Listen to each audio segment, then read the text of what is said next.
Hello guys, ayan tingnan nyo yung harapan namin.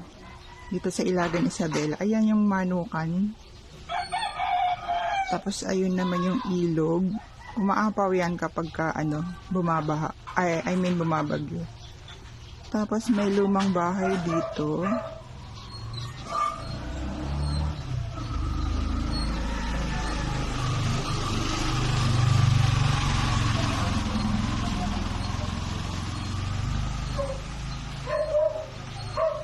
Tapos ayan ang tanawin dito sa terrace ni Mama.